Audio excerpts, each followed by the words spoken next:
Hey! Hi guys, and welcome to Macro Markets.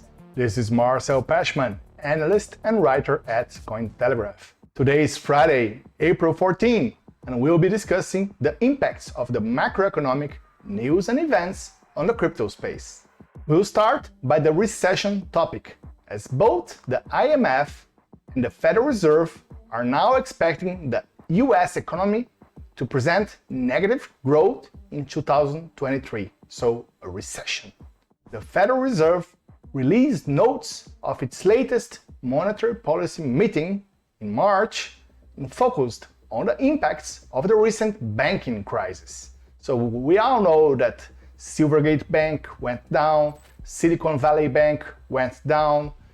In Europe, the Credit Suisse, one of the largest banks with over 500 billion worth of assets, held an emergency rescue by UBS, backed or forced by the Swiss government. We'll start by digging this Cointelegraph note, written by myself. Bitcoin derivatives data show bulls positioning for further Bitcoin price upside. According to Federal Reserve documents released on April 12, the aftermath of the US banking crisis is likely to push the economy into a mild recession later this year. So, the Federal Reserve, so the central bank of the United States, is expecting a mild recession for later this year. So, what does this mean? It means that the economy is in a recession, that the companies will have to downside because they're no longer getting the same revenue as the previous year. So this can happen for multiple reasons. Inflation is one of those, but also the expectation of the economic downturn. If the companies, the business owners, and the investors are flying to the fixed income because it's paying currently 5% or higher, where in the past it was below 2%, the cost of capital for companies and families increases. So if you have to refinance that, it goes out at a much higher cost. So many of the business won't survive at a higher capital cost. So they decide to shut down. They will sell their position, they will shut down, they will lay off. So that's what causes an economic recession. And it's not only the Federal Reserve that is pricing in a recession for US later in 2023. The IMF, the International Monetary Fund, also worsened their expectations and alerted investors that a recession would be coming to global markets, not only United States.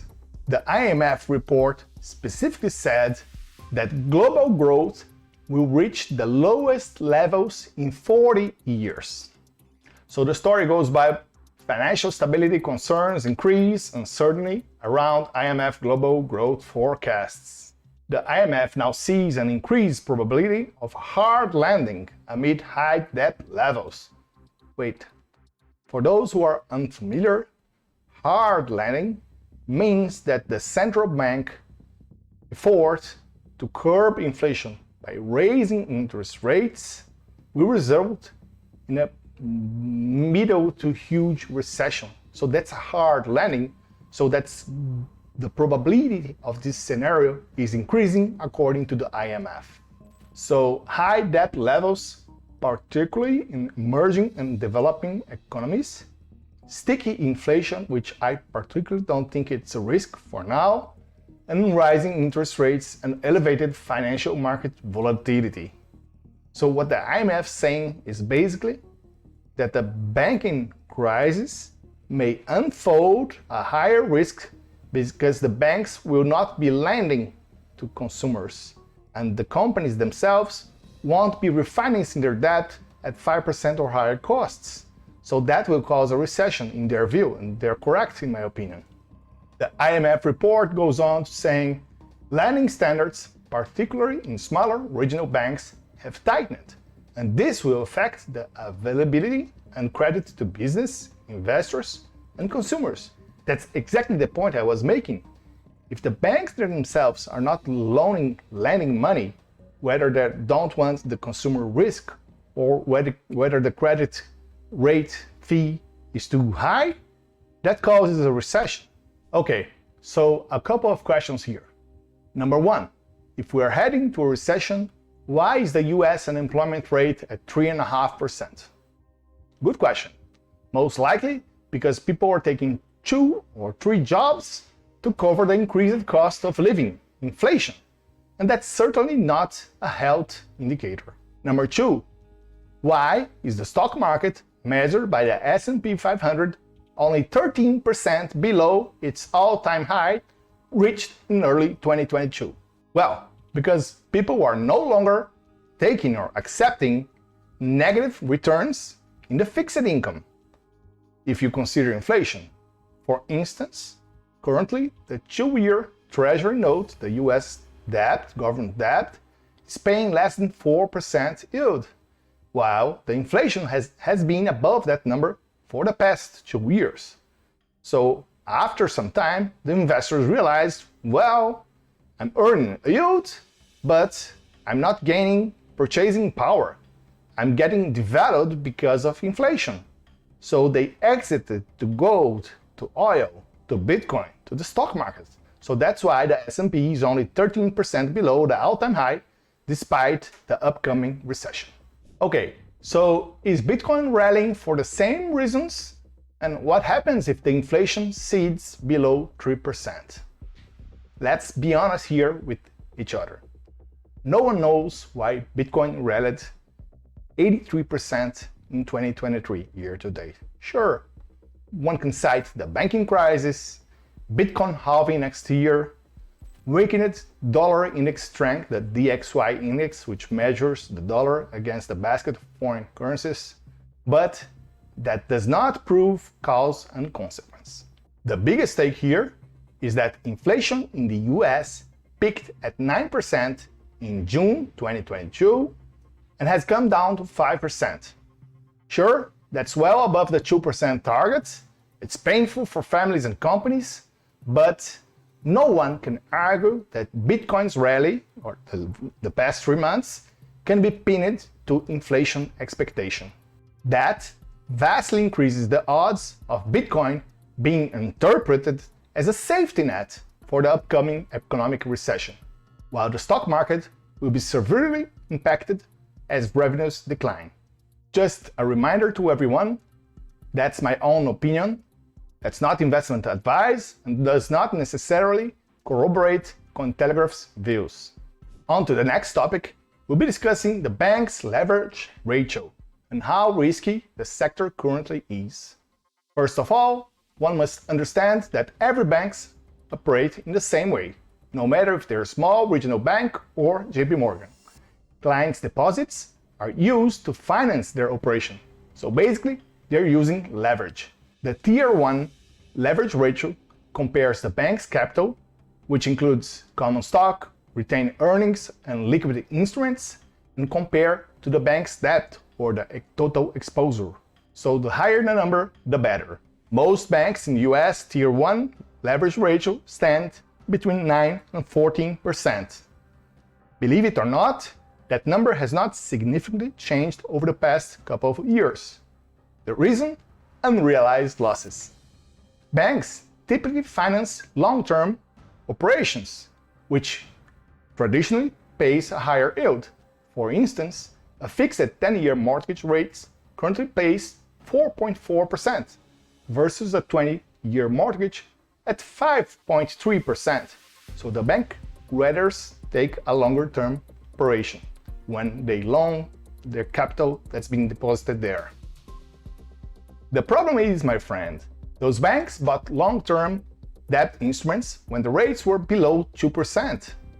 So they can either sit and wait until the end of the contract, so they get the principal plus the interest, or they get out on a loss. According to Bloomberg, at the end of 2022, US banks were sitting at $620 billion in unrealized losses, a number which can be significantly higher if we account for derivatives instruments. In a nutshell, don't waste your time on banks' leverage ratio data. Investors are flocking to Bitcoin because they lost trust in the system, and the incentives for those financial institutions to gamble away clients' money is huge. For our third and final topic, we're gonna be analyzing the precious metals besides gold and silver. Well, there's basically palladium and platinum. It's very hard to estimate their market cap, as no one knows precisely how much is out there in circulation, but analysts' best guess for both precious metals, palladium and platinum, stands at $265 billion for each one. That's really tiny compared to silver, which is the second largest precious metal at $1.5 trillion. More importantly, palladium and platinum trading volumes are small, and there's hardly any ETF out there, whereas gold holds over $200 billion and silver another $12 billion in ETFs and similar instruments. As a comparison, Bitcoin's Grayscale GBTC fund holds nearly $20 billion, although it cannot be considered an ETF. The truth is, when investors talk about precious metals, there's only two liquid options available, gold and silver, and their correlation for the past 2 years has held above 70% for 19 out of the 24 months. So the correlation means one correlation means 100%. When one asset goes up, the other goes up. When one asset goes down, the other goes down as well. So typically, highly correlated assets will present a 75% or higher correlation indicator. And you can see by this chart that the ratio remains above 80% most of the time, except for a couple of months in late 2022 or early 2023. But the average over the past 2 years has been really high. Sure, Bitcoin is far from being considered a precious metal, but if those investors eventually decide to seek alternatives, it has a greater odds than stocks or debt markets due to its scarcity. Okay, let's go for a quick recap on today's show. Number 1, inflation is going down and Bitcoin continued to rally.